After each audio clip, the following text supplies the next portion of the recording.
Hello again, everyone, and welcome back to Reddit Aliens. I am John, and as always, thank you so much for being here. Good topic? Let's do it.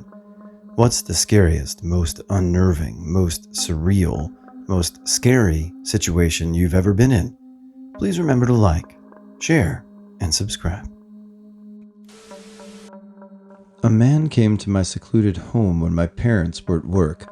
He told me that my mother had left a check for him for charity, and if I let him in, he could find it quickly and leave.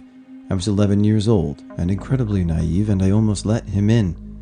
The only thing between us was a thin screen door with a weak lock, which he began to pull at and test. My usually sweet, nervous lab began to growl at him, and two friends I had brought home with me against explicit instructions came into the room to join me. I guess 3 kids and a furious dog were too much risk, because he muttered something and left. I try not to think about his plans for me, or about the other man that was waiting in his truck the whole time. I had a near heart attack. I was on the floor in our garage screaming in pain, and looked like a fool when the pain subsided. I got up, drove 2.5 hours for Christmas. My wife's friend, a nurse, urged me to go to the clinic. The clinic sent me to the ER as fast as you can get there, and I ended up having quintuple bypass surgery. The surgeon wasn't amused. After not swimming in years and remembering how good I used to be, I went swimming in a lake last summer. I was trying to swim over to one of those giant logs that separates the water into boating and non-boating areas. Got about halfway and I got tired. Looked forward, not that close. Looked back, not that close. Started panicking and swallowing water for a sec, until I remembered that if I calmed down and lay back, I could float and sorta slowly swim to it. When my car skidded off an icy road and rolled onto its roof, I was 8 months pregnant and my 2-year-old was in his car seat in the back. We ended up hanging upside down. If not for my seatbelt and that car seat, it would have been bad news. When I was 5, I had appendicitis, but doctors thought I was lying about my stomach pain, so they sent me home. My parents brought me back to the ER that night with excruciating abdomen pain. The nurse only gave me a warm pillow for my stomach. Turns out my appendix ruptured and I was rushed into surgery. I now have a 5.5-inch scar down the middle of my stomach, and I don't remember much from that night. I think I almost died, but my parents don't mention that part. Whenever I read these stories, I get a little upset that a doctor would think that a child is lying. Terrible, but I'm glad you got it all worked out. I had migraines for about 6 months, which were getting progressively worse. MRI came back negative for brain tumors. Doctor tried several medicines before putting me on Imitrex. He said if I felt a migraine coming on, take one and lay down. So one day I got home from work and my head began to spin, so I took one. The headache never subsided. I first noticed my heart began beating erratically out of control. I almost grabbed my chest, but was completely paralyzed. I could not move my body in any way, shape, or form to dial a phone or alert anyone. I lived alone at the time. The muscles on the sides of my neck and my legs began to pulsate very fast and hard, spasming over and over again, but again I could not move. For a full minute, my lungs stopped working, and I couldn't draw breath. Finally, I could draw breath. The spasm stopped and I could move. Called my doctor immediately, wondering if I needed to go to the ER, and he said to never take one again, and would mark me as allergic.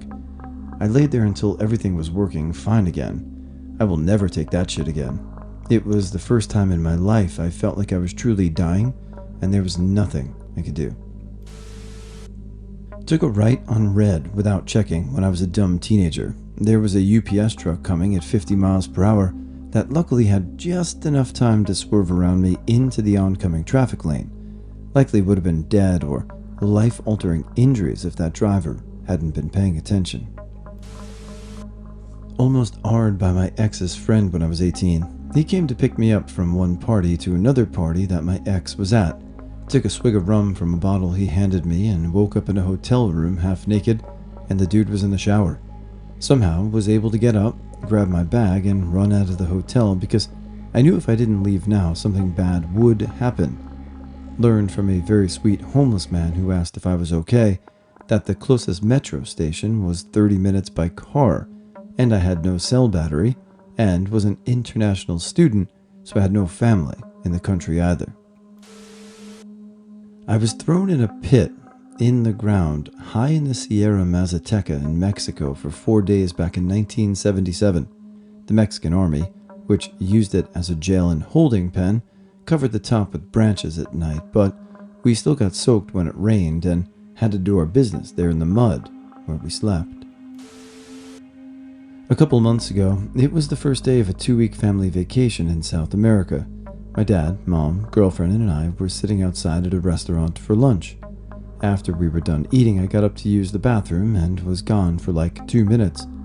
When I got back from the bathroom, all hell was breaking loose, and my dad was on the ground having a seizure and turning very blue. I thought for sure I was watching him die, and it all felt so surreal, like a terrible nightmare. Luckily, he ended up being okay after a night in the hospital, but I still can't get the image out of my head. Years ago, my uncle attacked my mom, his sister, with a ball-peen hammer, leaving her hospitalized. Fam did what most do, visited her, updates from doctor, and visited with each other. Doctors kept her overnight to make sure no brain damage or injury, as one strike was behind an ear. Fast forward to 5 a.m. next morning. Mom calls me crying, could barely understand her. Same uncle went to my parents' home, poured gas along the back door and lit it.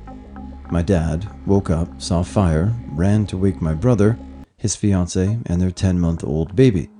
Brother left first, fiancée, with child, then my dad. As my brother stepped off the stairs, my uncle shot at them 5 times with a shotgun, striking my brother 3 times in the back. Dad scoops up my brother. They get in a vehicle to leave. Driving down the driveway, Uncle steps out and shoots at the vehicle, busting the windshield. They then drove 2 miles to my friend's parents. The dad is co-sheriff.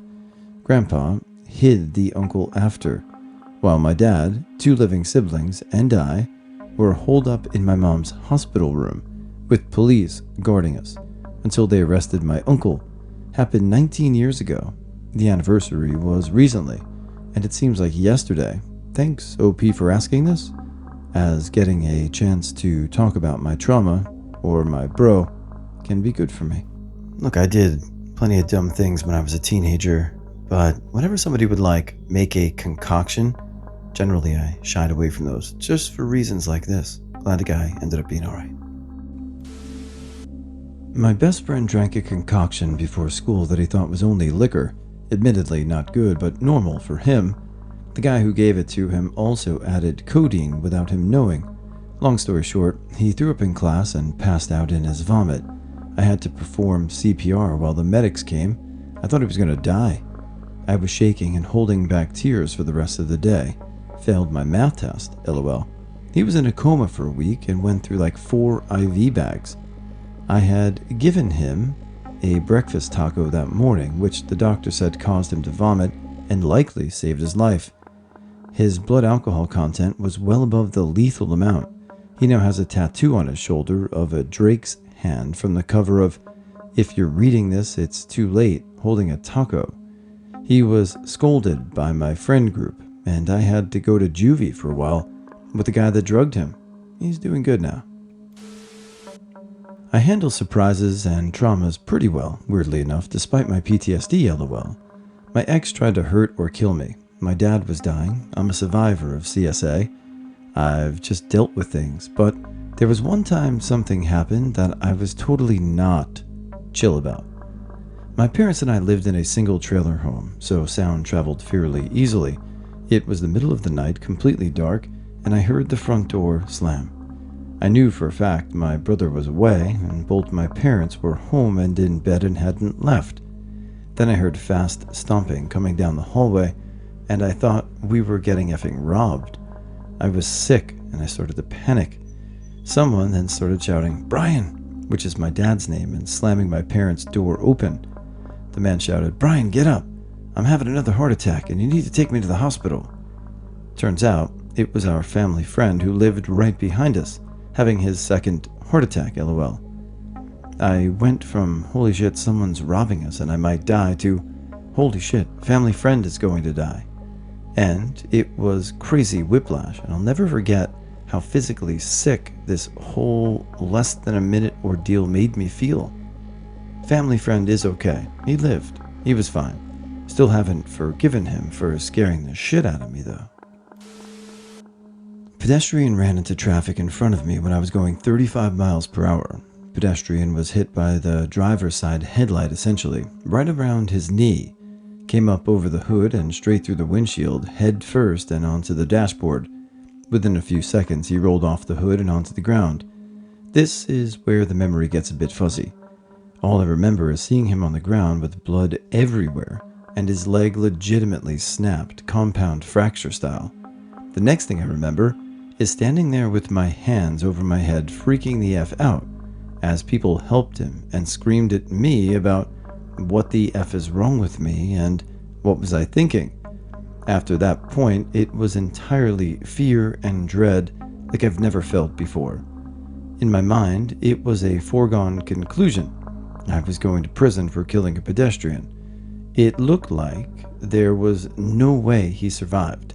And in my mind, you don't just hit a person and get away with it. Long story short, I was found at no fault thanks to security footage from a nearby business. I'm still thankful my mind seemed to block out portions of it because the pieces that I do remember seriously effed me up. I still have pictures of my car afterwards, which I still own as it's my favorite and heavily modified. It honestly ruined the car for me, but I can't get rid of it. Being told at school that my friend had just tried to commit suicide and that they were hospitalized, I still get nightmares about the moment I was called out of class to the counselor's office. Worst part was, no one thought they were going to make it, and I wasn't allowed to leave school to go see them. They're okay now, thank God, but nothing in my life has ever topped that moment as the worst day of my life. When I had my seizure, probably. I don't remember much, really. I was arguing with my mom before my vision went dark. I told her I couldn't see, so she just walked closer to me, so I shouted, "No, Mom, I can't see." And then a swirl, like I was dreaming. It was some sort of loop of the characters on Ouran High School Host Club running while roses fell behind them. I had watched that show that day, all while sister was crying. I woke up on the floor and my mom shaking me, yelling my name while my sister was crying. I then stood up and said, "I feel tired, I think I'm going to go take a nap," as if nothing happened. My mom looked at me in shock and explained that I had suddenly collapsed before my eyes rolled in the back of my head and I began to gasp for air suddenly. Anytime I even sort of feel the symptoms, before it happens I start panicking.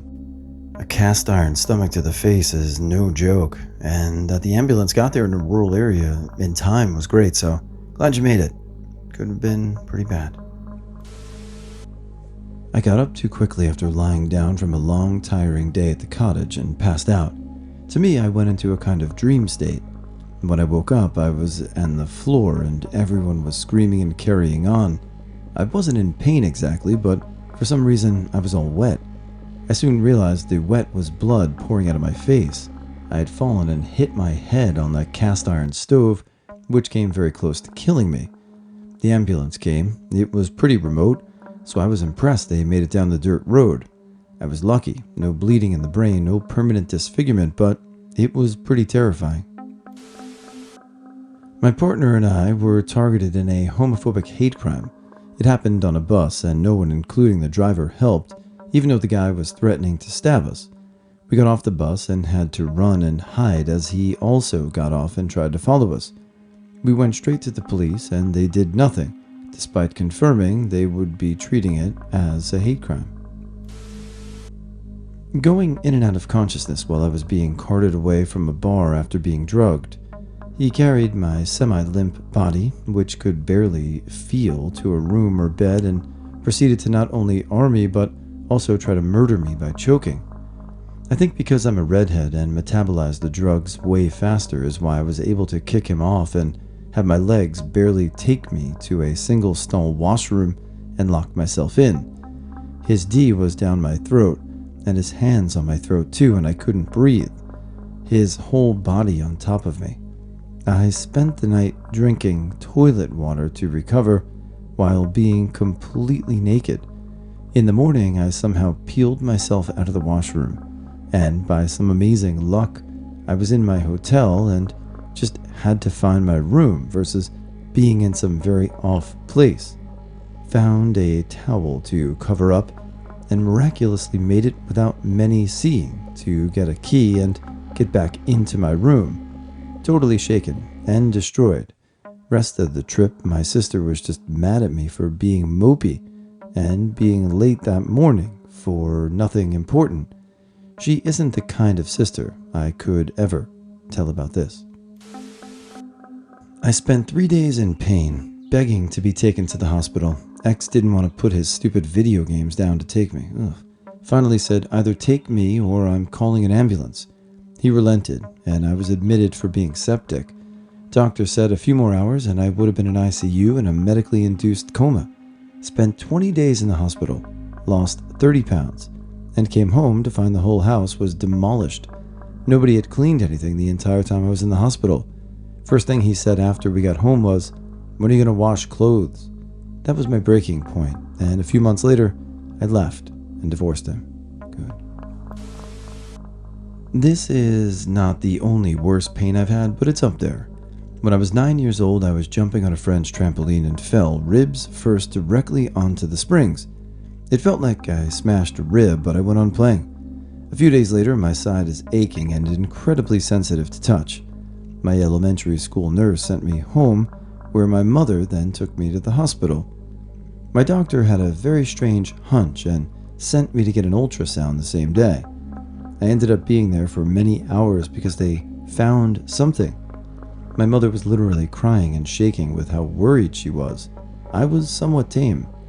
A few hours and many ultrasounds later, they found what's called a mega ureter.